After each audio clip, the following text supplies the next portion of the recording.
dapat nating ma-define no, yung pagiging genuine Christian natin sa ngayon. Kasi marami siguro nagtatanong sa atin, sapat na ba ang ginagawa ko ngayon kaysa sa mga dapat kong maintindihan kung ano ang ibig sabihin ng kaligtasan. Amen? Tanong, are we saved? Mahina. Tanong, are we saved? Praise God. Yun nga po, no? So sa lahat ng mga narinig natin, minsan meron pa rin question no, sa utak natin. Totoo nga ba?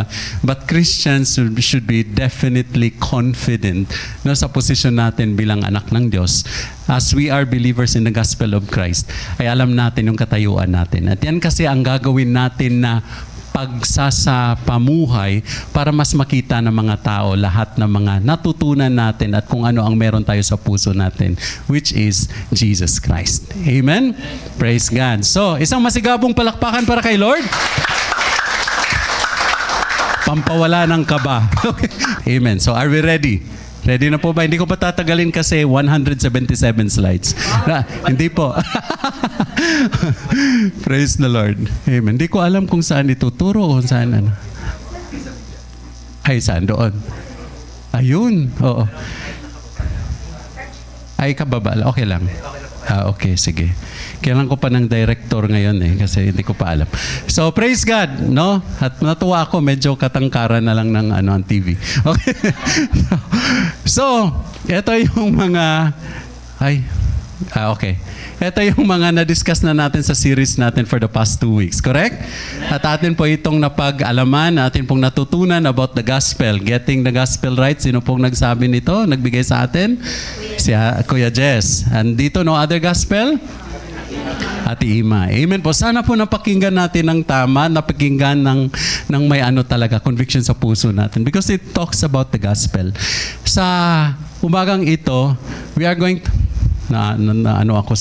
So umagang ito, we are going to talk about keeping the gospel pure. Okay? Next week would be Pastor Julius, which is the wickedness of gospel distorters. So medyo mabibigat, pabigat po ang pag-uusapan natin. But let's deal with this first. Okay? So, alright, keeping the gospel pure. Alam naman po natin na naibigay na sa atin kung ano yung gospel. Ano po ba yung gospel? Sinabi ni Ate Ima last week. What is the gospel?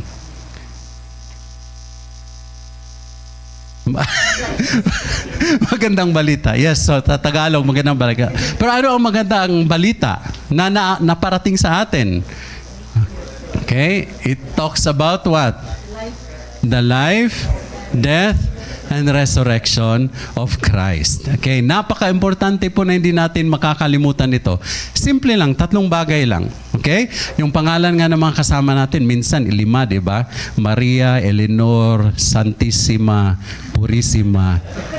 Okay, Ave Maria. Okay, so mga ganon. So, pero dito, kailangan the life, the death, and resurrection of Christ. Pero hindi lamang dyan nagtatapos yung ating pag-iintindi about the good news of the Lord. Kailangan nating makita yung mga, bakit ba?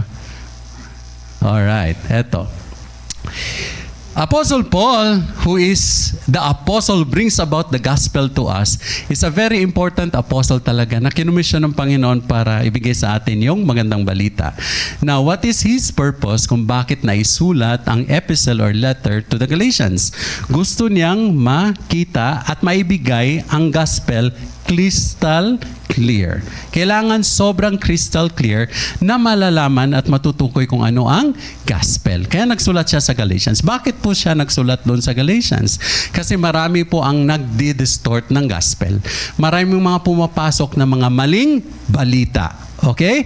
Kaya kailangan niyang harapin ito at ibigay ng tama kung ano po dapat ang malalaman ng mga tao. Okay? So, Paul summarizes the gospel in 1 Corinthians 15:34. Ito yung naibigay din ni Ate Ima sa atin. I just would like to iterate this again with us. No, ang sabi dito, "For I delivered to you as of first importance what I also received, that Christ died for our sins according to the scriptures, and that He was buried, and that He was raised on the third day according to the scriptures." Kung titignan po natin ang pagkakasulat ng mga bagay na ito, ng mga salitang ito, you would see that Paul Paul, I delivered to you what I received. It is not coming from him. Saan nagmula ang balitang ito? Saan nagmula ang kanyang ibibigay na mensahe? Kay Jesucristo. Amen? Because Paul was being trained by the Lord directly by Jesus Christ Himself. Alright? So nakikita natin, it was not out of his own prescription na ibibigay ang mensahe sa mga tao, kundi ibinigay niya dahil sinabi ng Diyos, ito ang tinuturo ko sa iyo, ibigay mo sa mga tao. Okay? So you can see the difference now. It is not out from his own desire, but galing sa Diyos. Now makikita natin, Christ died for our sins. Okay? He was buried and He was raised on the third day. Again, it is not according to His own ways or according to His understanding. Saan niya kinuha? It is being based on the Scriptures. Okay, makikita po natin dito, saan dito ang tao na nagsasabi about salvation, nagsasabi about good news? Wala po. It comes all from Jesus Christ. So napakabigat ng mensahe na ito that we are going to really just let it out of our ears or our mind na hindi natin dapat na parang sa walang bahala ang mga bagay na ito, because Paul is trying to stress it out to the Galatians na ito ang tamang balita kasi ang dami na pong maling na ipaparating sa kanila. Amen? So, tell me po kung mabilis ako ha. Madaldal ako ngayon, first time ko. Alright. So, Galatians 1:8-9. If anybody preaches another gospel than the gospel that I preach to you, let them be anathema, cursed or damned. Okay. So, isang bagay na ipinarating ni Paul sa mga Galatians is kung sino man ang nagtuturo ng maling balita, siya ay mako-curse, okay? He is damned. Kasi dapat naman talaga na ang papakinggan nating lahat ay yung tamang balita lamang. Okay, I'm jumping on things na atin pong napag-usapan na beforehand. For the first week and the second week na ibinigay sa atin ng ating mga preachers po. So, please take note of this. Another gospel. Pero ang question, alam nyo ba kung ano ang tamang gospel at kung ano ang maling gospel? Okay? Kasi this is the challenge for every quote-unquote believer. Kasi sabi natin, we are believers. Believers should know what the gospel is so that you will be able to understand and distinguish kung ano yung maling katuruan. Okay?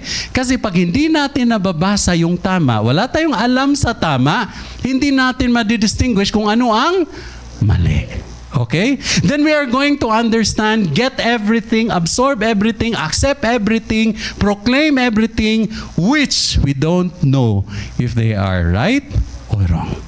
Okay? So that is the big challenge. Now, if you are going to question yourself now, ano ba ang basihan ko ngayon? Ano ba ang gigauge ko ngayon sa sarili ko? From 1 to 10, 1 as the least and 10 as the highest, kung alam ko ba ang gospel, saang rate na ako na alam ko yung totoo. No? How many years are we here in the church? Huwag na lang itaas yung mga kamay natin. Okay? So alam natin yun, di ba?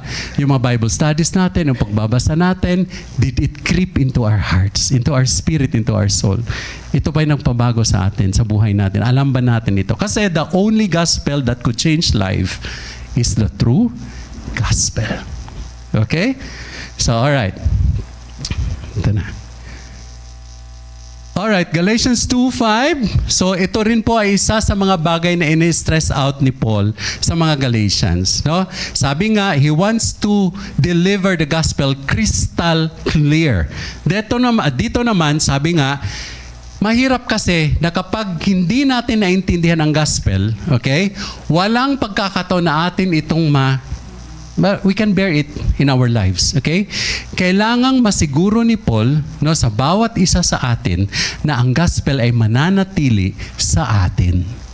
Kasi kahit saan man tayo dadalhin, dala-dala natin ito at kaya nating ipagtanggol ang ating paniniwala.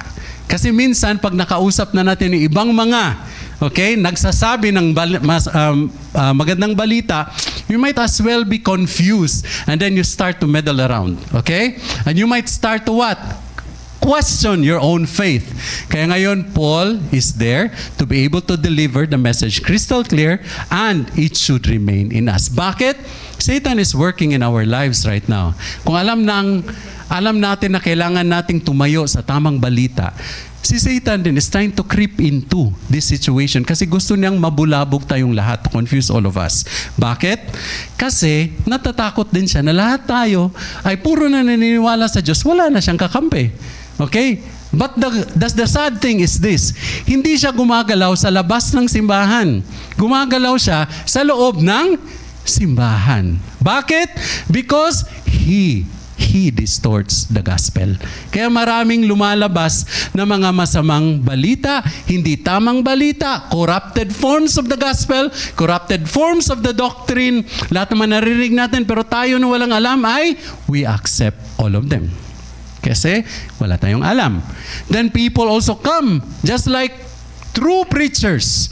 Okay? But they're all false preachers. So lahat ng mga bagay na ito ay pinabubulaan na ni Paul. Okay? Para alert tayo. No, mismo dito sa loob ng simbahan. Kasi sabi nga, ay punta ako dito sa simbahan na ito kasi magaling yung nagtuturo. Pero ang question, tama ba ang tinuturo? Okay? So sometimes it is hard to accept for us na napaka-deep naman ang sinasabi ng preacher na ito o ng simbahan na ito. No, very sabihin natin, literal na dapat sundin natin because they are basing the Bible true enough at mahirap sundin kung ano yung tama. Sa totoo lang. Traffic rules lang. Okay? Di ba traffic rules lang? Speed limit. Ilan? 80, pero lahat ng drivers nagra-run ng 90, 100, 110. Simple rules, hindi masunod. Paano na lang kaya ito? Okay? So people have this kind of own mentality. At ito dapat ang ating titignan, no? Dito sa loob ng simbahan. And we have to choose wise. That's why the Lord is giving us the heart, the mind, the spirit, and the understanding to discern kung ano yung tama. At kung paano natin matutukoy kung ano ang tama, we read the Bible. Okay? Walang ibang basihan. I remember during sa BS, what Ate Jenny said, na in all specs of answers na dapat nakikita sa Biblia that would define us, literally na tama yung mga sinasabi natin. No? And somehow we are being guided by people who are authorities of the gospel, like their commentaries, no, mga sinasabi nila. But still, we don't have to depend on them, but we have to search on our side. Okay? Kung tama ba? Nakikita ba sa Biblia? Okay? But of course, we are not going to disregard all of them because they are also being given the power of the Lord to preach the gospel. But we have to do our own task to live the gospel, search the gospel, and critically involve ourselves in trying to himay-himayin yung sinasabi ng Panginoon. Amen? So, are we clear this time? Okay? Praise God. So sabihin, ay ano ba yan? Palagi na lang. Okay. So, marami sa atin na alam na ang bagay na ito. Isa sa mga contention na sinasabi na binubuwag, binibreak ni Paul, no, dahil sa nabanggit dati, no, na the Judaizers. Okay, they are the false teachers. Sila yung nagdadala ng Mosaic prescriptions. Okay, sila yung mga anong tawag doon? Powerful, no, teachers, no, of the Jews to be able to what? Introduce Mosaic prescriptions, yung mga practices, ceremonies, na dapat kung Kristiyano ka, ito dapat ang susundin mo according to the traditions. Okay? But, sabi dito, false teachers in Galatians say, the gospel that Paul preached is not true. Salvation is not by faith. So, pinabulaanan pa nila si Paul. Para sabi si Paul, hindi yan tama. Mali yung binibigay niya na gospel. No? Kasi, hindi napasama yung mga bagay na dapat sinusunod ng mga Kristiyano na isinulat sa dati pa. Okay? So ano yun? Nakasama ang gawa. Okay? Kasama ang gawa. You must also follow the traditions, the customs, and the ceremonies and circumcision of Moses. Kung gusto nyong maging Kristiyano.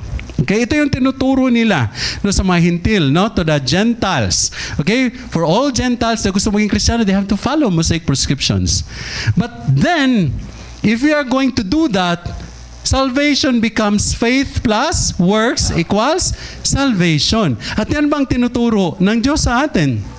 Yan ba ang nalalaman natin? Yan ba ang tunay na mensahe? Okay? Alam natin na hindi. Kasi ipinaliwanag na ito sa atin na ang salvation does not include the works. Okay, malalaman natin po yan later on. Okay, just to stress this out. Alam naman natin na alam na natin ito. But let's just try to bring about a better way, no, or a concrete way, no, to stabilize our understanding about this. All right. So what it takes to be an apostle? Because si Paul, alam natin na dumaan siya sa matinding pag-aaral, sa pagtuturo, okay? Sino nagturo sa kanya? Si Jesus Christ. Okay, mismo. So, si Paul is the apostle to the Gentiles. Okay, si Peter naman is the apostle to the Jews. Okay. So, malalaman po natin itong mga tatlong bagay na ito na ikaw ay matatawag na apostle. Sabi nga ni Pastora Gina, was that in IP? Na wala nang mga propeta ngayon. No, wala nang mga apostoles ngayon. Okay? Sa BS pala. Sorry po. Wala na ang mga yoon. Kasi kung paano magiging apostoles tayo, ito yung mga kapamaraanan na totoo. Okay? At nangyayari ba ito sa mga kapanahunan na ito ngayon? So, sino sila? To be an apostle, you had to see the risen Christ. Okay? To be an apostle, you have to see the risen Christ. Ano nangyari kay Paul? Okay, ano nangyari kay Paul? On the road to the Damascus, di ba doon pa niya nakasalamuha ang Diyos? Di ba doon pa nagkaroon ng conversion si Paul? Okay, and it happened to him. Sino ba nagkaroon ng ganong klaseng experience for all of us? Second, to be a true apostle, you had to be commissioned by Christ. Mismong si Kristo ang nagsabi sa kanya, ibigay mo ang magandang balita. Tinawag siya by name. He was taught by the Lord Himself. Okay? Third one, in order to be true apostle, to have been taught by Christ. So nasabi ko yan. So sino dito ang naturuan na ni Lord? Personally. Okay? Palitan nyo na ako, please. Alright? So, praise God. So sa mga bagay na ito, let's try to look into why Paul is a true apostle of the gospel. Why Paul is an apostle of the Gentiles. At bakit din siya kinumisyon ng Panginoon? Kaya paano siya hinubog ng Diyos as an apostle? So 3 years po siya na nasa Nabatean, Arabia with Jesus Christ. Personally na tinuruan ng Diyos. Okay? 14 years, ito lang po ang mga sumada ng mga nangyayari sa buhay ni Paul. Okay, 14 years, he was preaching, planting churches, growing in ministry in Damascus, Jerusalem, Syria, Cilicia, Tarsus, and in Antioch. Okay, 14 years. After 14 years po, total in 17 years, bumalik siya sa Jerusalem to meet Peter, James, and John. Okay, dito tayo mag-uusap kung ano talaga nangyayari sa kanila. And this is about why we have to keep the gospel pure. Okay? So ano ba ang role ni Paul? Alright, just to give us a better view of what happened, no? Hindi ko na i-discuss lang ito. Papakita ko lang sa inyo. Conversion ni Paul, Damascus Road, encounter with Christ. Early years ng kaniyang pagiging apostoles o kinumisyon ng Lord sa Arabia. And Damascus where is Nabatean, Arabia. It is in the border of Saudi Arabia and Jordan. Okay? So, malapit lang. Revelation preaching meets Peter and John. Pumunta po siya dito in early years, no, in Jerusalem. Bumisita sa Jerusalem ng kaunting panahon lamang to meet Peter and James. So, in his years, 13 to 14, ito po ang ginawa na yung hidden ministry niya. Building churches, lahat ng mga ginagawa. Later, bumisita siya sa Antioch, teaching and growing influence, and bumalik na siya sa Jerusalem to confirm the gospel. Okay. Ako bang nagawa nun? Okay. To confirm the gospel. So ngayon, sa pagpunta niya sa Jerusalem, no, to be able to meet Peter, John, James, okay, may mga nangyari. Okay. Kasi kalimitan sa mga nagiging sitwasyon, na panahon na iyon ay, di ba, may mga Judaizers na nagpunta din sa Galatia na sinabi, Paul is not a true apostle. Paul did not bring the good news. Paul is telling the bad news or not the true good news. Okay, mali. Lahat. Pero ang isang bagay na dapat na maintindihan natin, Paul has to make himself sure na talagang totoo siyang apostoles ng Panginoon, ng Panginoong Hesus Kristo. So he has to defend himself. Okay? He has to defend himself. Kung sino ba talaga siya, kung paano siya kinumisyon ng Panginoon. He has to defend himself to be able to deliver the good news. Okay, bakit po importante ang ganitong sitwasyon? Dahil kailangan mong malaman ang katayuan, no, ang personalidad, karakter, paniniwala ng isang nagtuturo para malaman mo na tama yung kanyang sinasabi. Okay. Kasi if you just have to say, ay, ang ganda ng kanyang itsura. Itsura lang. Okay? Makikinig ka na. Lahat ng sinasabi niya, sinusunod mo na. Okay? Pero you never ever looked into the background of the person. Kaya nga, minsan, at the start of BNE's Bible Studies, no, at saka yung pagbabago na binigay natin, maraming nag-question sa music ministry. Bakit ba tinitignan yung mga music, tinitignan yung mga writers ng mga songs, yung mga nagsusulat, ano ang background nila? No, because we have to do this. Okay? Kailangan natin malaman na totoo yung kanilang mga sinasabi, and it is based in the scripture. Amen? So praise God. So, Paul defends his apostleship first by his personal calling by Christ. So tignan po natin sa sinasabi no, doon sa Biblia. I am an apostle because God chose me and Christ called me. I am a true apostle because I was trained personally by Christ for 3 years in the Nabatean Arabia. Okay? So by this alone you can see na meron ng katayuan si Paul to say that I am an apostle of Christ. Okay? That's the first one. The second one is based upon his personal teaching that Christ had given to him. Okay. So ano yun? I am an apostle because my message was validated by the apostles. Sino nag-validate ng message niya? No, James, which is the head of the church. Okay? Si Peter and si John. Okay? And the leading ones, James and the apostles Peter and John. Vinalidate. Okay, ito yung mga naunang apostoles kay Paul. Okay? So Paul was presented, no, with these people, with these older apostles, at sinabi niya yung kanyang mga paniniwala at natutunan, at sabi na Peter, James, and John, tama ang sinasabi mo. So go, humayo ka. No, ibigay mo ang magandang balita sa mga hintil, to the Gentiles. So he was approved, okay, by these apostles of Christ. All right. Third, Paul defends his apostleship by his confrontation of Peter. Bakit nangyari? Si Peter nagbigay ng abiso sa kanya, okay, humayo ka para ibigay mo yung magandang balita. Pero bakit humantong sa ganito? Okay, this is where we are going to talk things right. All right. So, in Galatians 2:11 to 12, ang sabi dito, now when Peter had come to Antioch, I withstood him to his face. Ano pong ibig sabihin ng I withstood him to his face? Kinumprontan niya si Peter. Okay? Kinumprontan niya si Peter. Harap-harapan. Okay? Because he was to be blamed. For before certain men came from James, he would eat with the Gentiles, but when they came, he withdrew and separated himself, feeling those who were of the circumcision. Hindi ko po i-preempt, kasi pag-uusapan natin yan mamaya. So let's try to continue. Dito po natin pag-uusapan ang lahat ng bagay kung bakit dapat Paul stands as the apostle of Christ and he defends the gospel and making it pure. Bakit po nababase ito sa kanyang katayuan?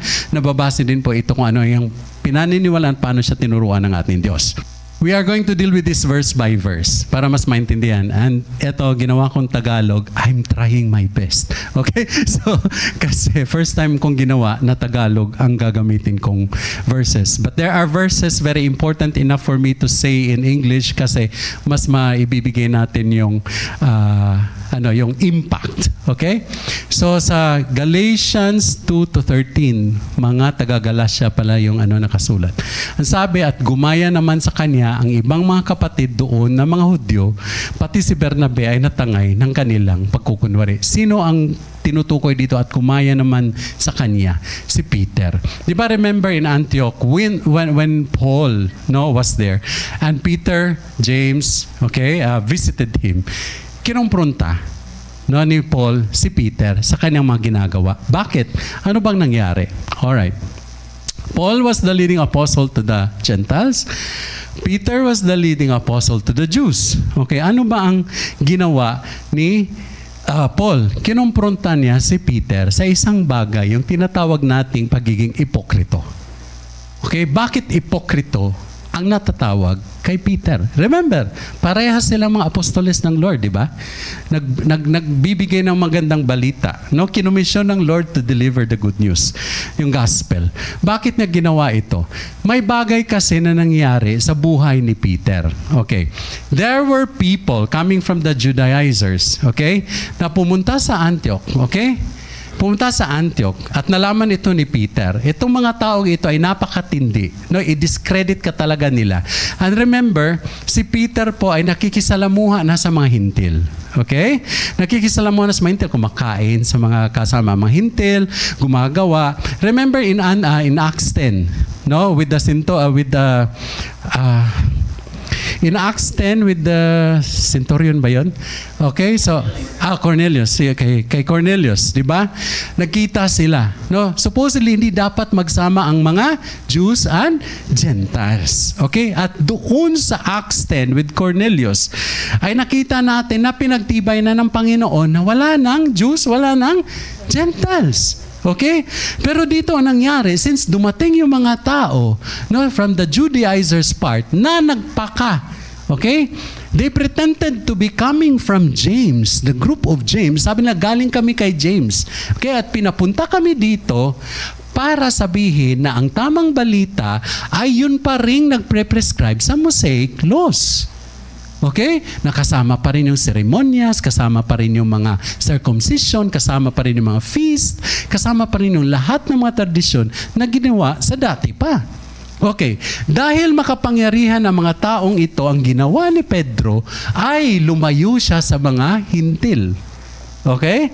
Lumayo siya. Para bang nag-take side siya. Para hindi siya magiging pangit yung katayuan niya sa mga taong ito, lumayo siya sa mga hintil. So anong ibig sabihin? Ipokrito ka. Sinasabi mo yung magandang balita, pero nung makita mo yung mga tao na mag-go against sa'yo, parang pumanig ka sa kanila. Iniwan mo yung tinuturo mo at tinuturuan mo. Okay? So ngayon, why is Paul confronting him? Dahil dito, he pulled back from the Gentiles and started acting like a Jew. Okay. So pakitang tao lang ba yun, yung ginawa ni Peter? Okay? Parang tayo, di ba? No? Na tayo nakatanggap ng balita, okay? Pero kapag tayo ay napunta sa sitwasyon that our faith are being questioned, nagsumasangayo na tayo sa maling sinasabi para hindi tayo mapasama. Okay? Or to save the friendship, to save this, to save that, to save whatever. Because we're afraid to lose the relationship dahil lang sa tamang gospel. Okay? But this is very important. Okay. The rest of the Jews, na believers, okay, there are also Jews. So many Jews already who believed in the Lord. Okay? At kasama si Barnabas na natuliro or na-confused na sila at sumama at sumunod sila kay Pedro. So which means, the things that we act upon bilang mga leader, okay, bilang mga apostoles, o kumbaga, no, or binigyan ng Panginoon ng kapangyarihan or opportunity to be able to proclaim the gospel, sinasabi mo yun, dapat isinasapamuhay natin yung sinasabi natin at hindi tayo titiwalag sa mga sinasabi natin. Because if you are going to do that and people believed in you, kung anong gagawin mo, yun din ang susundin ng mga tagasunod mo. Okay? Because they see you as the apostle. They see you as the preacher. They see you as a servant of Christ. Okay? Peter, Barnabas, and the other Jewish believers, capitulation to the Judaizers is an assault on the doctrine of salvation. And Peter did not say anything. Yun pa ang masama. Capitulation is yung pag-sa-side. Okay? Balimbing ba? No? Balimbing. Sinong may alam balimbing? Bisaya, no? Okay. Balimbing ka. No, sabi, no? Kung saan ka safe, doon ka pupunta. Okay? Kung saan ka mapapasama, ayaw mo doon. Okay? Yun ang ibig sabihin dyan. So, ang nangyari, hindi niya dinipensaan yung kanyang mga tinuturo sa mga hintil. No, hindi na dinipensaan, kundi sarado bibig. Kasi ayaw niya mapasama. Alright. Let's continue. In 14, ang sinasabi dito, nang makita kong ang kanilang ikinikilos, ang hirap basahin, ay hindi ayon sa tunay na diwa ng magandang balita. Sinabi ko kay Pedro sa harap nilang lahat, kung ikaw na isang Hudyo ay namumuhay na parang hintil at di bilang Hudyo, bakit mo ngayon pinipilit ang mga hintil na mamumuhay gaya ng mga Hudyo? Ironically, speaking po, masasabi natin, tinuturo mo yung magandang balita, no? To get away with Jewish practices, Mosaic prescriptions. Hindi tama yan kasi ito ang tinuturo ni Lord. Okay? So ngayon, bigla, yung buhay mo, no, bilang nabago na kay Kristo, okay, then,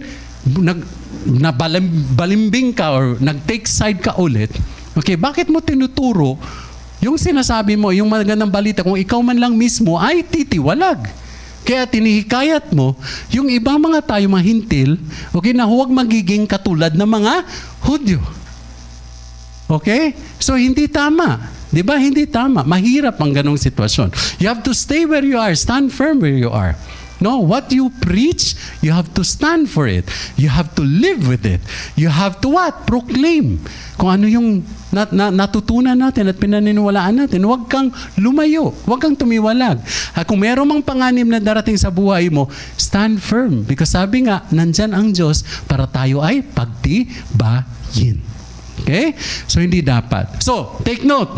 Peter already is an apostle. Peter had time with the Lord. Okay? Tayo. Anong katibayan na tayo ay mag-i-endure in terms of trials and in terms of questioning our faith? Hindi, di ba? Mahihirapan tayo. Ito pa nga yung mga taong to. Remember, Peter had a history of denying Christ. Correct? So, naalala niyo yun? Okay, nung kinusify si Lord, di ba? Anong nangyari? Alright? So, 3 times siyang nag-deny kay Lord. So, may history na. Dito nangyari na naman. Okay, na hindi niya tinatayuan yung kanyang posisyon bilang apostoles ng Panginoon. Alright. Sa pagpapatuloy po natin, it is about the truth of the gospel that Paul confronts the issue. It's not Peter, but it is about the gospel. It is about something in Peter na mali, na nakita niyang mali. Hindi nagampanan ni Peter. Ano itong mga issues na ito? Okay, they were living out of line with the gospel. They were not walking according to the gospel truth. They were confirming the Judaizers were right, salvation by faith plus works.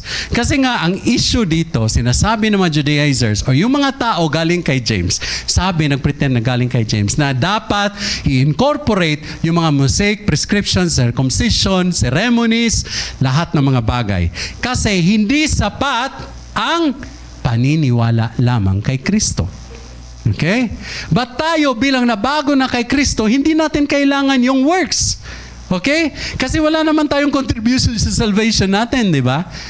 And we will furthermore understand on that. But these are the things na nangyari.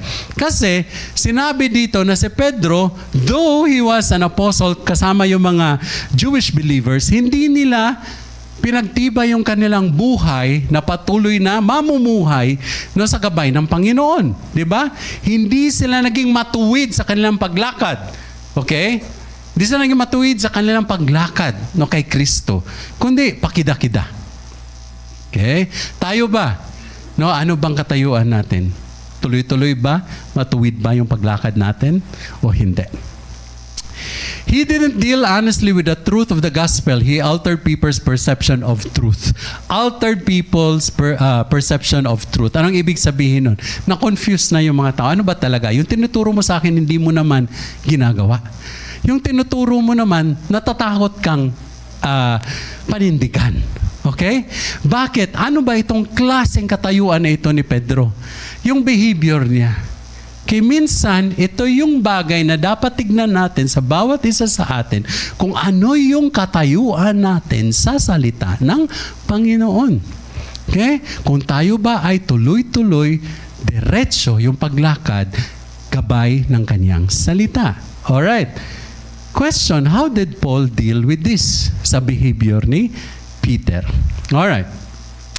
14. Nang makita kong kanilang ikinikilos, yun nga ang sinabi, di ba? Ay hindi ayon sa tunay na diwa ng magandang balita. Pakisabi o pakibasa, sinabi ko kay Pedro sa harap nilang lahat. Okay?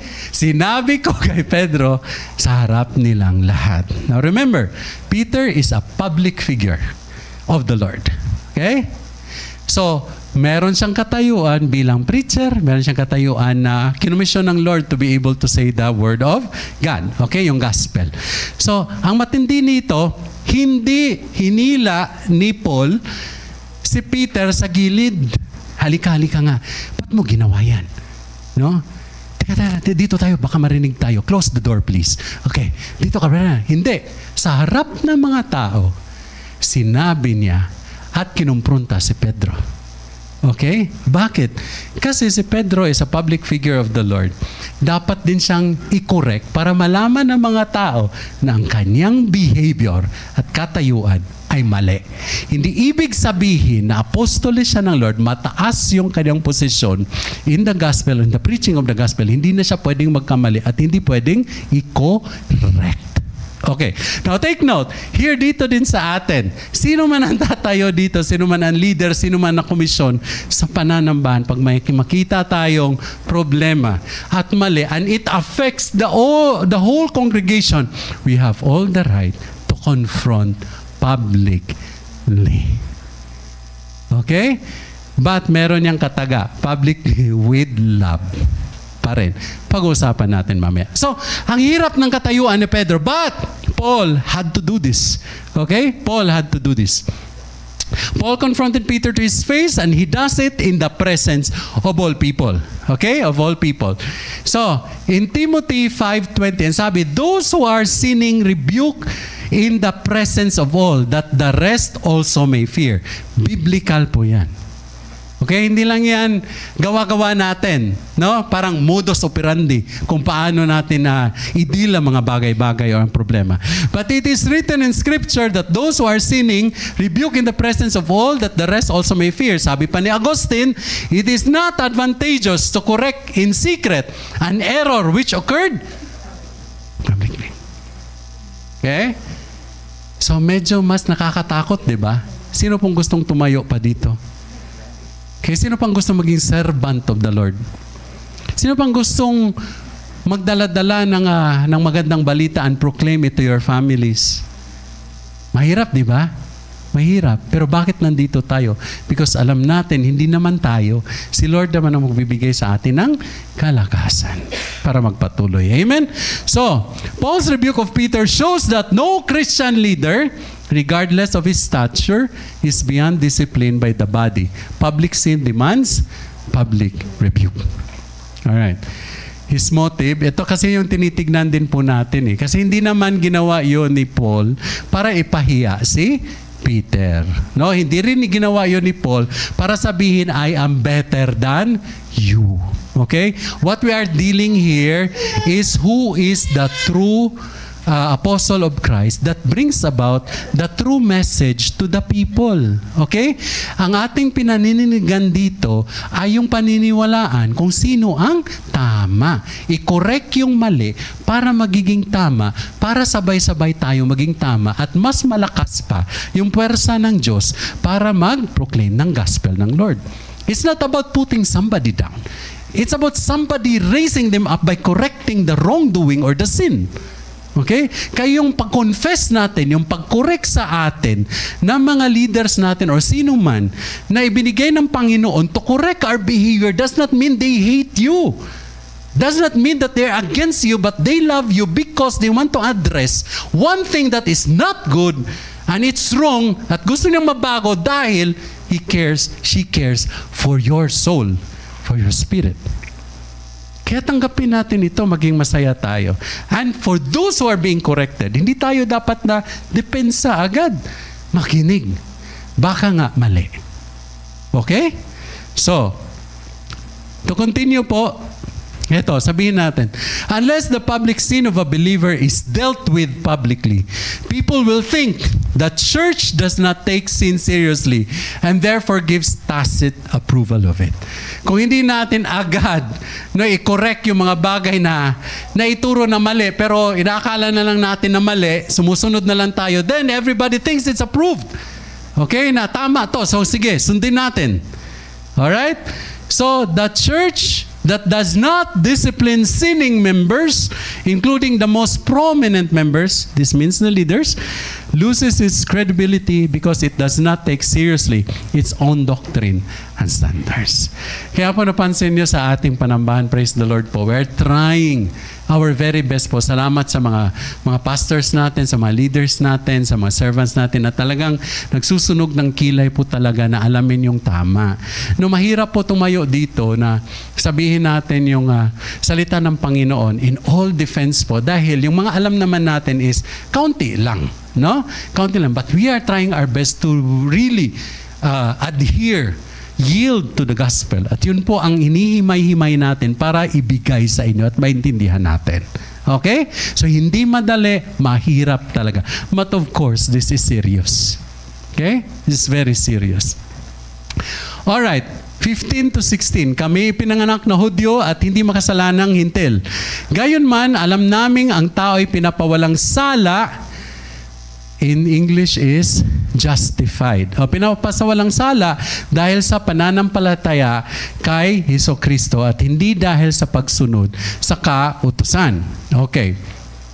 Kaya't kami rin ay sumasampalataya kay Kristo Jesus upang mapawalang sala sa pamamagitan ng pananampalataya sa Kanya at hindi sa pamamagitan ng pagsunod sa kautusan. Sapagkat ang tao'y hindi pinapawalang sala dahil sa pagsunod sa kautusan. Medyo nahirapan ba ako sa Tagalog? Pwede nating tignan sa English. Okay? So, kasi we who are Jews by nature and not sinners of the Gentiles, knowing that a man is not justified by the works of the law, but by faith in Jesus Christ, even we have believed in Christ Jesus, that we might be justified by faith in Christ, and not by the works of the law, for by the works of the law no flesh shall be justified. Important, very, very important. Okay, in these verses po, meron tayong makikitang napakahalagang mga words, bagay, na minsan lang nababanggit, no, sa letter na ito at mabibigyan natin ng napakabigat na pag-uusapan. So these things are faith, law, and justified. But itong word na justified, dyan lang siya na-mention. 3 times mentioned in verse 16, 1 time in 17 and 21. Okay, so which means it has a great value. Kung anong ibig ng sabihin ng justified. Okay, ito tayo. Justified. Bakit importante? So let's deal with this. Okay, salvation and justification. Alright. Paul is making a statement about the doctrine of justification. Ipinasok niya dito yung justification. Us being justified. Ano sa Tagalog? Mapawalang sala. Sino ba ang mapawalang sala? Tayo. Di po ba? Na naniniwala kay Kristo. Tayo na nag-confess ng ating mga kasalanan kay Kristo. Kay tayo na hinubog ng Panginoon. Pero ano yung ating paniniwala dito? Okay. The doctrine of justification is very simple. Okay? Which explains the true gospel's view of faith and law. Okay? Tinitignan nito or binabalanse dito or binibigyan kahulugan kung ano ba ang faith, ano ba ang law. Pagkakaiba nito. Okay, Paul unfolds this great core doctrine of justification by faith alone. Bakit tayo nakatayo sa paniniwalang we are saved by faith alone? Okay. So, this article of faith, according to Luther, if it is lost, all true doctrine is lost and the church is lost. So, napakahalaga ng justification na maintindihan natin. So, ano po yung mga ito, mga kapatid? Okay, let's just try to define this very quickly. Okay. What is justification? It is a legal declaration by God that sinner is righteous. Okay? Condemnation is the opposite of justification. Okay? Kung sa korte, paano sinasabi sa korte? Guilty. Not guilty. Okay? Di ba? That is justification. Justice. Correct? Okay? Kung nasa harapan tayo ng korte, pag sinabing guilty, bilanggo ka. Okay? Pag sinabing not guilty, ano yun? Napawalang sala ka. Okay? So now you see all these things. Maganda siya. Alright, source comes from God's grace through faith in Christ. Mismo, yun lang ang kailangan. Pero, ang condemnation comes from God's justice in response to sin. Ibig sabihin, yung pagkakasala natin, merong kaukulang parusa. Ayun. Kaya hindi pa rin tayo kawala. Even if you are justified, we still have to receive our consequences. Kasi ginawa natin yun eh. But take note, we are even justified na ng Lord at He promised us a place in heaven. Okay? So yun nga lang, kailangan nating kaharapin yung ating mga consequences. Ay, ba't ko napindot? Okay, yun na. Wait. Alright. So based on the righteousness of Christ credited to the believers and based on a person's own sin and righteousness, then that means received by faith alone and not by works. Sa kabila naman, results from unbelief and rejection of God. Again, going to the prescription of the Mosaic laws. Okay? And then result, peace with God and consolation. The other one is separation from God and spiritual death. Doon tayo nagtatalo dyan. So, ibig sabihin, condemnation, you are guilty. Justification, you are not guilty. In the Bible, anong sinabi? Justification is God's free, gracious act by which He declares a sinner not guilty, forgiving and pardoning that sinner and accepting him into fellowship. So napakaganda po. Hindi po dito nagtatapos ang tinatawag na justification, not guilty. Pero ginawa pa ang mga ito, forgiving you, pardoning us, and accepting us into fellowship. So anong ibig sabihin yan? Meron na tayong relationship sa ating Panginoon. Alright. So that's why bakit mabigat po ang sitwasyon ni Peter? Dahil meron siyang relationship kay Lord. Bakit nagawa pa niya yung bagay na yon at naging ipokrito pa siya towards the gospel? Okay? How can a man be righteous before God? How can a condemned sinner be declared just? Yun ang question. Ang sabi ni Paul, by faith in Christ, by faith alone and not by works. So, let's stick into that. Okay? Kasi na-explain na yan dati, but we are going to look into some examples din po at mga iterations kung bakit ganun talaga ang stand natin.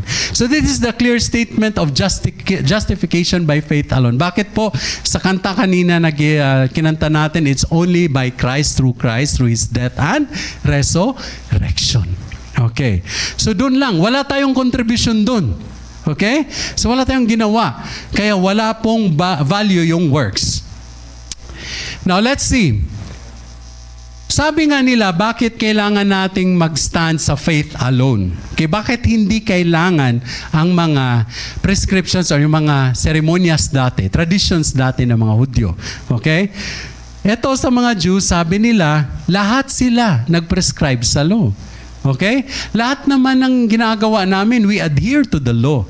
Kung anong binigay ni Moses, no? Kung anong nasa Mosaic law, ginagawa namin. Nagpipray kami, naggaganito kami, nagseremonyas kami, traditions lahat, ginagawa namin. Kaya dapat kasama ito kasi yun ang binigay sa amin, sa atin. So to be a Christian, you have to follow it. They live under the law. Lahat ng mga yun, no? Under Judaism. Okay? Restricted by the law. Lahat ng kilos nila. Okay, governed by the religion. Followed God by the law. Sumunod din sila. No? Kasi takot sila sa Diyos eh. Pag sinabi ng Lord, you will die, you will die. No? During the Old Testament, walang kawala dyan. Prayed, fasted, gave alms according to the law. Okay?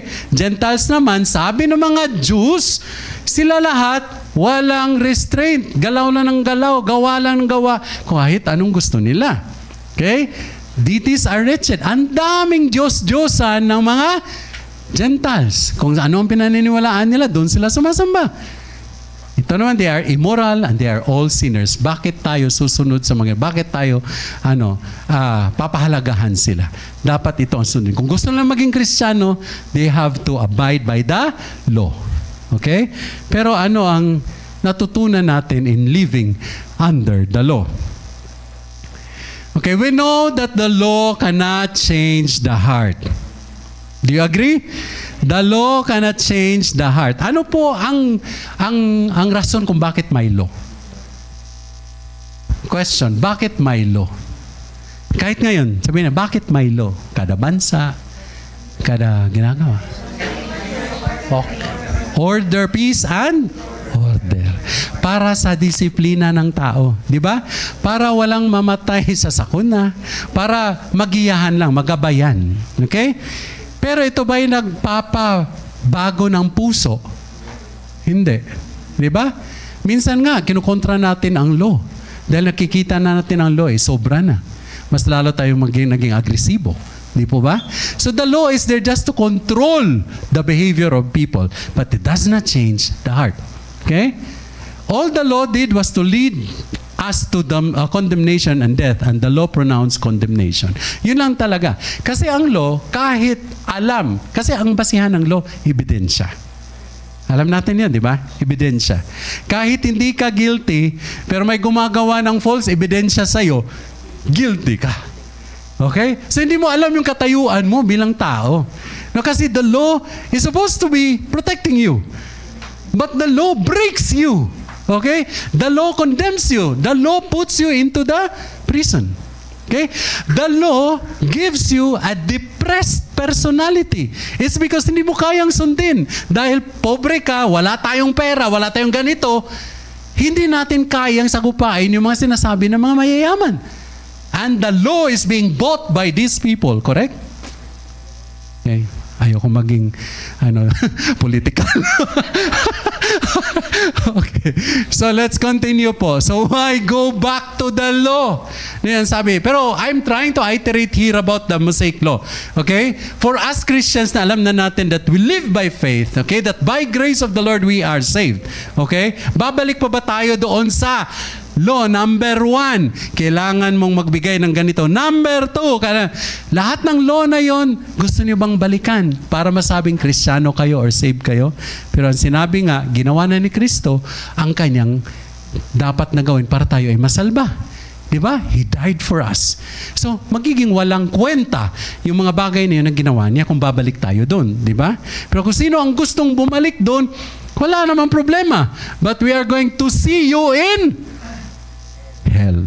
So saan tayo pupunta? Alright. So why go back to the law? A man is not justified by works of the law. What did we find out in verse 16? But through faith in Christ alone. Tumpak mo, Ate Venus. Ang kanta kanina. Through faith in Christ alone. Jesus Christ alone. So ito lang po dapat ang katayuan natin bilang Kristiyano at mananampalataya. Okay, question. And what is required of us to be justified? Ito po mga kapatid. Basahin natin. What is required for us to be justified? It is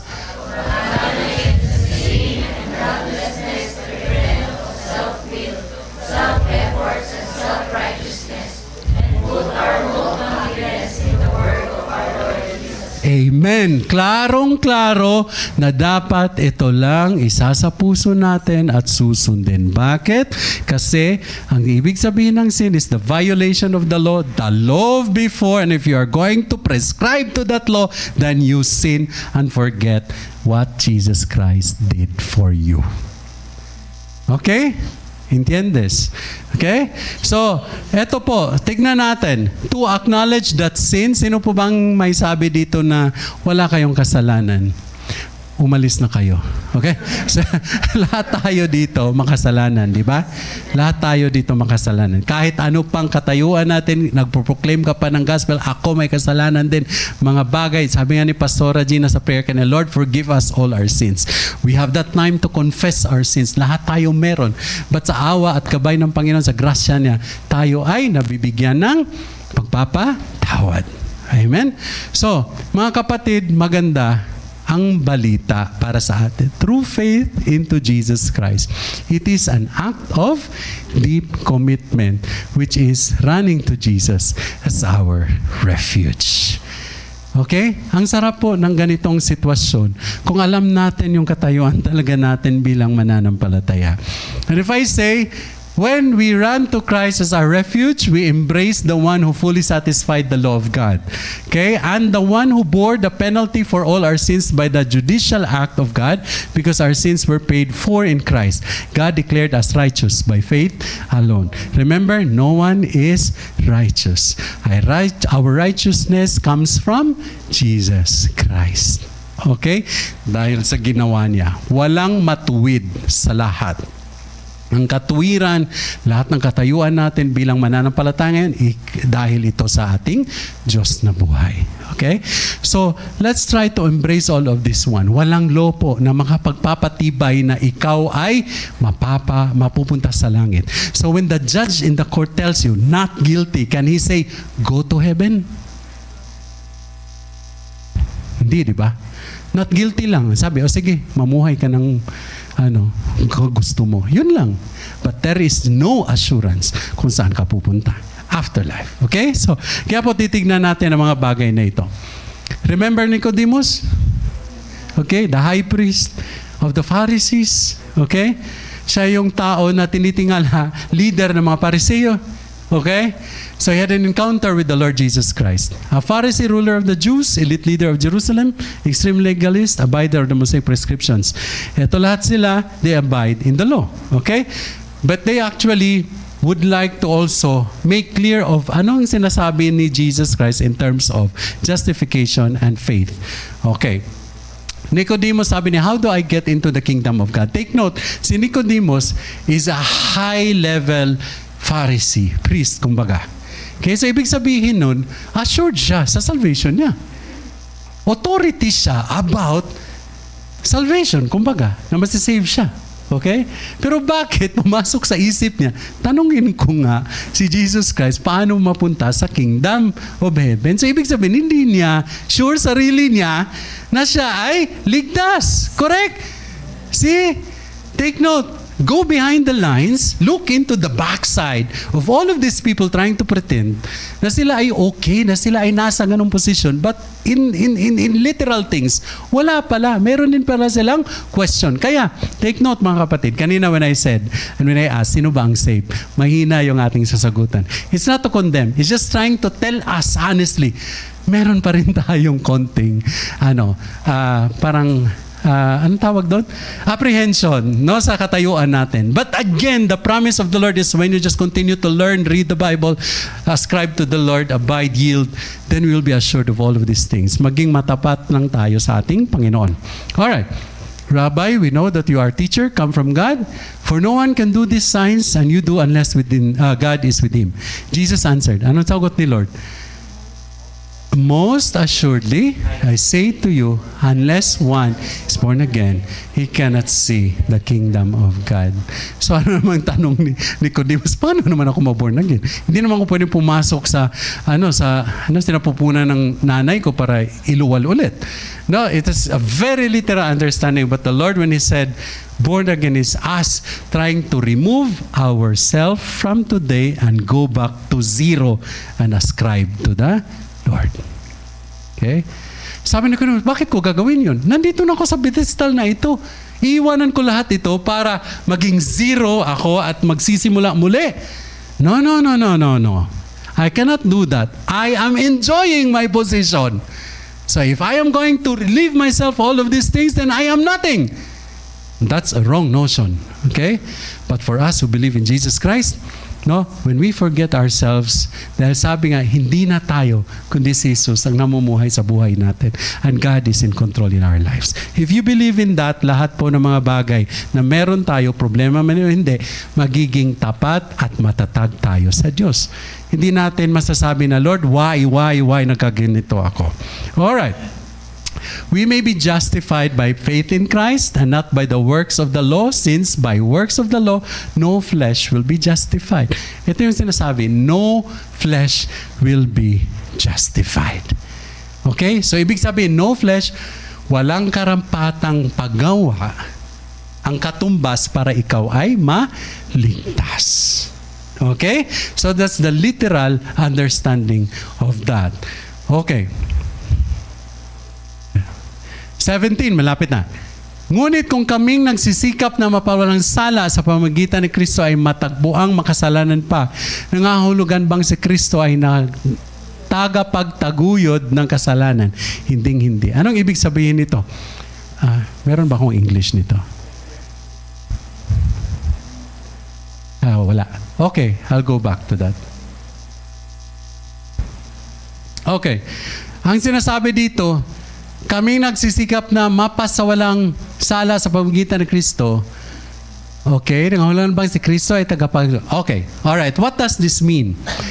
Since si Kristo nagsabi na huwag niyong sundin yung law, si Kristo ba ay tagapanguna para ikaw ay magkasala? Kasi hindi tayo sumusunod sa law. So, Christ is the transgressor. Christ is the one asking us to commit sin. No. Hindi po. Okay, paano natin ito i-justify? Okay. Christ remove us from the law because it is not the one that will save us. Okay? It is through faith in Him that we will be saved. Kasi ginawa na niya yung utos ng Ama para tayo ay salba sa ating kasalanan. So ibig sabihin, the Judaizers are the ones who made us transgressors, not Jesus Christ. Kasi ngayon, ang pinaparating ng mga Judaizers sa mga tao na kapag hindi kayo sumunod sa mga Mosaic prescriptions, lahat kayo makasalanan. Kasi ang nagturo sa inyo na hindi sumunod ay si Kristo, siya ay makasalanan. So, ibig sabihin, mali yung balita, mali yung katayuan nila. And this is something that we have to be very, very careful. That's why, tama ba na bumalik tayo sa law? We know now the true gospel. Is it right for us to listen to this kind of abhorrence? Okay? Hindi, di ba? Mahirap. So, the gospel sets us free from the law. Christ already has set us free. Does it say that if we go back to the law, Christ has made us sinners, so Christ is a minister of sin? Hindi. Now, I'll explain it in a very simple diagram. Okay. Ginawa ko lang ito kasi mahaba kasi ang preaching. Law, okay? The law from the Judaizers, Mosaic law, circumcision, lahat ng mga seremonyas, nandyan, tradition. Now comes Jesus Christ. Binuwag ito dahil in-introduce ang justification by faith in Jesus alone, not by works. Okay. Pero sabi ng mga Judaizers, si Jesus ang cause bakit nagkakasala ang mga tao. Sila din nagsabi na dahil ang mga ito, okay, sumusunod kay Kristo, nag-disobey sa law, nagiging makasalanan lahat ng mga tagasunod ni Kristo. So this is just trying to show us the concept of confusion. No, sabi dito yung tinatawag na disparity of all of these things na nasasabi natin na kapag hindi tayo talaga nakatutok sa salita ng Panginoon, we might be confused and we might as well adhere into this wrong mentality. Okay? So maling-mali.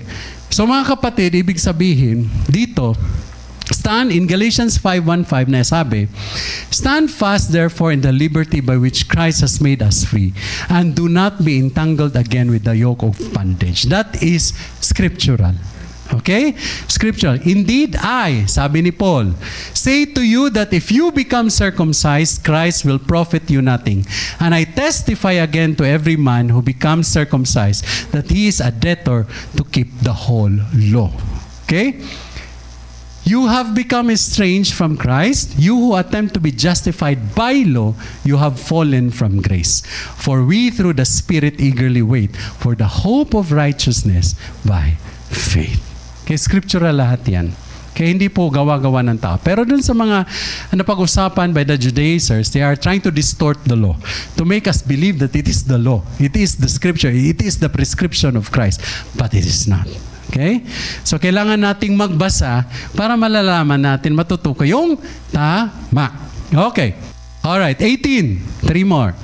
Ngunit kung itatayo kong muli ang winasak ko na, ipinipikita ko makasalanan nga ako. So sabi ni Paul, kung babalik ako, I proclaim already the good news. No, by faith, no, we are justified. No, salvation. Pero kung babalik ako doon, naging makasalanan ako. I'm going against Christ. So ibig sabihin, para na rin siyang si Pedro, na balimbing siya. No, tinuturo niya ang bagay, pero hindi niya isinasa pamuhay ng tama. Okay, he denied Christ again. Okay, for Peter. So, ganun bang gagawin ni Paul? Hindi.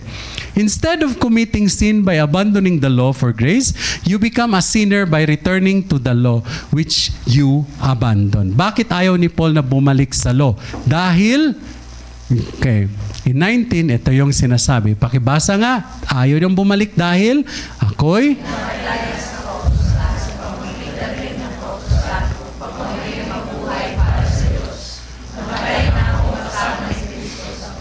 Okay, I died with Christ at the cross. Ayaw ko nang bumalik sa law.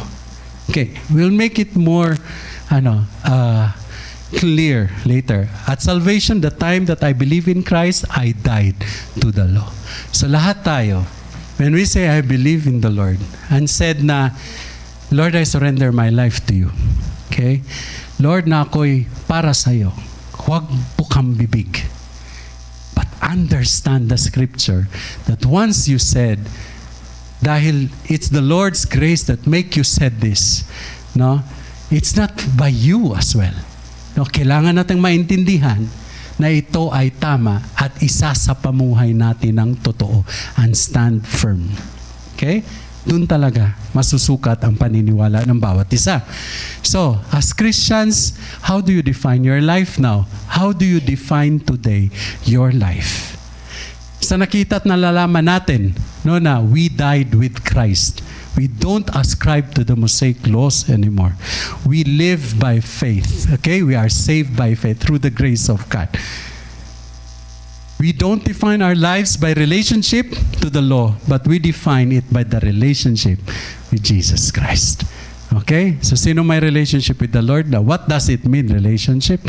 Okay? Alam natin ito. Okay?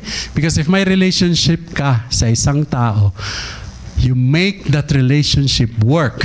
May halaga ang relationship na yan. You communicate, okay? You take care of it. You are happy with it. You ascribe to it. Okay? You believe in it. Okay?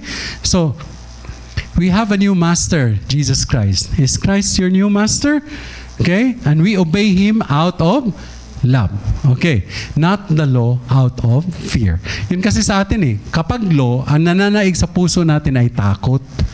Kapag ang kautusan ni Kristo, ang nananaig sa buhay natin, gagawa tayo ng mga bagay na may pagmamahal. Okay. Kaya, sabi nga, when we correct others, it should be with love.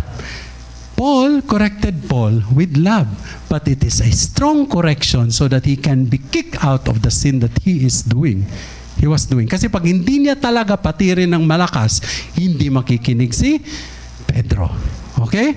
So ngayon, Paul says love fulfills the whole law. When I live under the law, I couldn't keep the law. I was like a sepulcher. Alam niyo yung sepulcher? Sepulturero. Di ba? Painted white on the outside but full of stinking bones in the inside. Di ba? Ano yung tawag doon? Pagkukunwari. Tayo ba ay nasa ganong sitwasyon? As a Christian or as a believer? Na tayo nagkukunwari, praise the Lord! Okay? Then paglabas, praise the world. Okay? Iba na pala nangyari. No? So, be firm, be steadfast. But in Christ, I can fulfill the law. Okay, ironically speaking, in Christ I can fulfill the law. Bakit? Dahil ang sinusunod natin ang Diyos, tayo ay nagiging tuwid, makatwiran, at sumusunod tayo sa law dahil ang nakikita natin ay yung tama. Okay, mas madaling sundin. Okay? In the law of God already. No, hindi. In the laws of man. Okay? So mga kapatid, it says here in Romans 8:1, from the heart. Bakit? Okay? Because with justification comes regeneration. And with regeneration comes new spirit, new nature. Yun nga ang maganda doon. When we believe in the Lord Jesus Christ, hindi lang doon nagtatapos ang buhay ng tao. Kaya bakit sa buhay ni Pedro, na sana ay nabago na yung puso niya sa salita ng Panginoon, pagkabay ng Diyos, dapat merong ganon. He lacked something, total belief and the firmness of his faith na talagang tatayo para sa Diyos. And that is the message that we are giving now, that through keeping the gospel is keeping yourself what? Confident in who you are with the Word of God. We defend our apostleship like Paul. Ibig sabihin, we defend our faith just like Paul did. Na ito yung katayuan ko about my faith. Ito yung ginawa ko dahil naniniwala ako sa scriptures, sa sinabi ng Lord. Ito ang gagawin ko dahil mahal ako ng Diyos at pinagtibay ako sa pagmamahal ng Diyos. Okay? So, That heart, that spirit, and nature will make you do things according to the Scripture, according to how the Lord wants us to live. Okay? Mas madali. Kaya hindi madali, ay hindi mahirap gawin yung mga bagay na para kay Kristo. When you come to ministry and you serve for the Lord, hindi kabigatan, kundi kasayahan magsilbi sa Diyos. Kung pupunta ka dito during Friday, this is just a little part of our life as a Christian. Kasi anong ginagawa natin Saturday, Sunday, Monday, Tuesday, Wednesday, Thursday? Ang hiningi ng Diyos, karampatang panahon lamang. Pero pag ikaw ay na kay Kristo, yung puso mong nabago, hahanapin palagi si Kristo. And Friday is enough. I don't know. Alright? Ang pinakamalaking katanungan ay this: kung paano ka nabago na namuhay ng tapat para sa buhay na Diyos. This is addressed to Paul. Okay? Addressed to Paul. 20, hindi na ako, pakibasa nga po. Tagalog eh.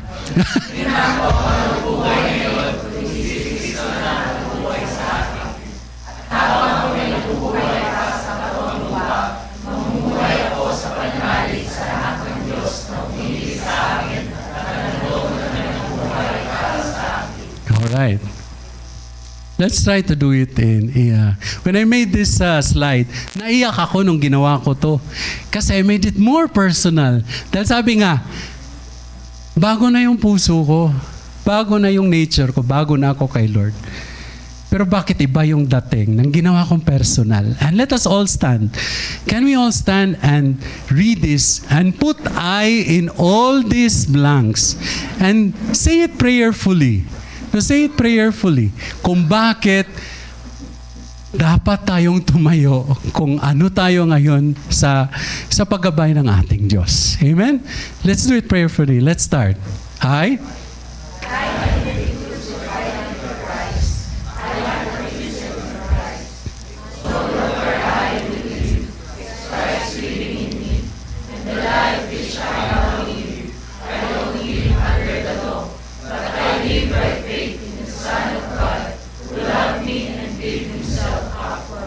Amen. Palakpakan nga po natin ang Diyos. Let's all sit down. You know, somehow, we just have to really read the Scripture by heart. At matutunan natin kung bakit ginawa ni Paul ang pag-correct niya kay Pedro. At kung paano niya parang sinasagupa ang maling katuruan ng mga Judaizers.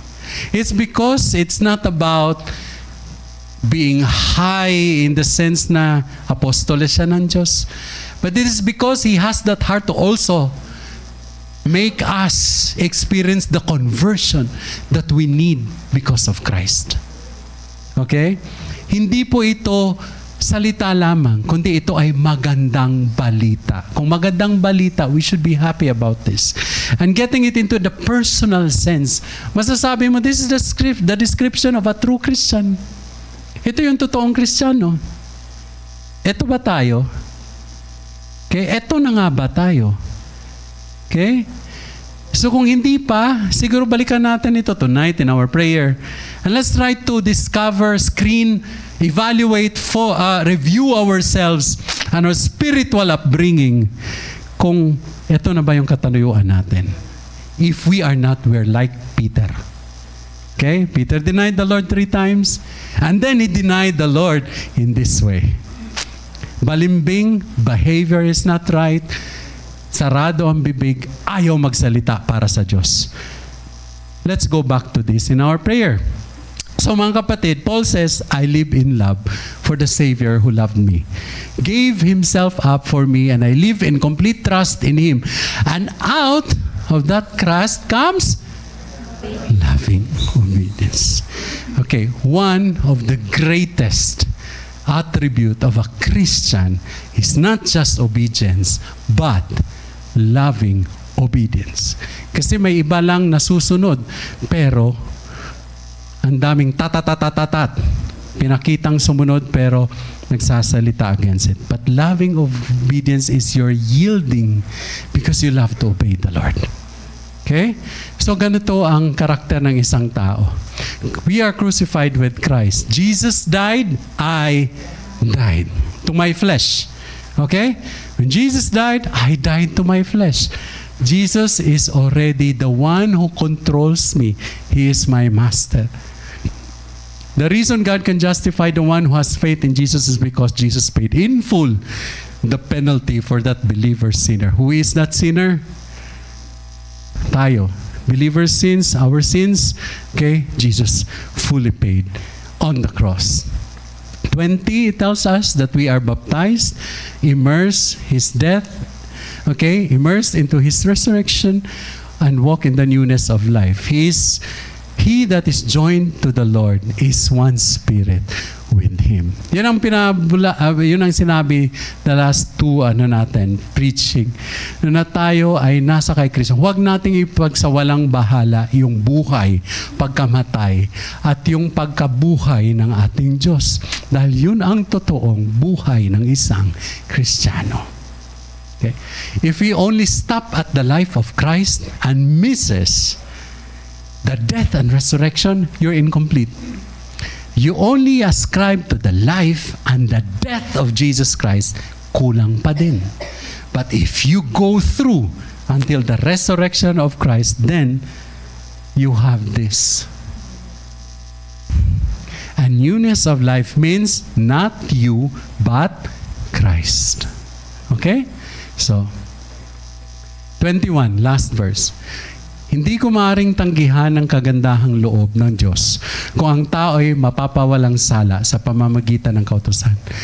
Walang kabuluhan ang pagkamatay ni Kristo. So Paul said this straightforward to Peter na hindi ko kayang talikuran ang Diyos at ang ginawa ng Diyos. No? Dahil ako ay napasawalang sala dahil sa Kanya, hindi sa gawa. Kaya hindi ako magiging katulad mo, Pedro, na sarado ang bibig at hindi kayang ipagtanggol ang magandang balita. Okay? So, ibig sabihin, this whole discourse between Paul and Peter is about proving who we are as a Christian. The gospel stands as genuine when it is proclaimed by a person who is also genuine to the Lord. Okay? Kayo ang pinapakita ni Paul sa atin. Conclusion? Pakibasa nga po. Pillars of Christian faith are the grace of God, faith in Christ and the death and resurrection of Christ. If anyone insists that we can earn his salvation by his own efforts, he undermines the grace of God, salvation by faith alone, and the complete efficacy of the death and resurrection of Jesus Christ. Grace, faith, death, and resurrection of Christ. Keeping the gospel pure is essential, but it is one of the most striking and difficult stand a Christian can do. Because hindi mo kayang tayuan ang gospel kung mismo ikaw ay nababagabag sa sarili mong paniniwala. Kung totoong tayo ay naniniwala sa Diyos, makikita sa buhay. Kagaya ni Paul, hindi kagaya ni Pedro. Na kapag tayo ay nasa binggit ng pagkakasala or binggit ng mga pagkakamali, ay nagtitake sides tayo. Bilang mga Kristiyano ngayon, nandito tayo. No? We come here to listen to the Word of God. It is not just about listening. It's about putting it here and living with it. At sana po lahat tayo na sa salitang ito na binigay sa atin ng Panginoon ay muli mabubuhay ang puso nating nabago na. At ito ay ipapakita natin sa bawat isa, pagmamahal sa ministry ng Panginoon, sa bawat isa sa pamilya, lalong-lalo na sa ating Diyos. Amen? Palakpakan natin ang ating Lord. Praise God and let's pray.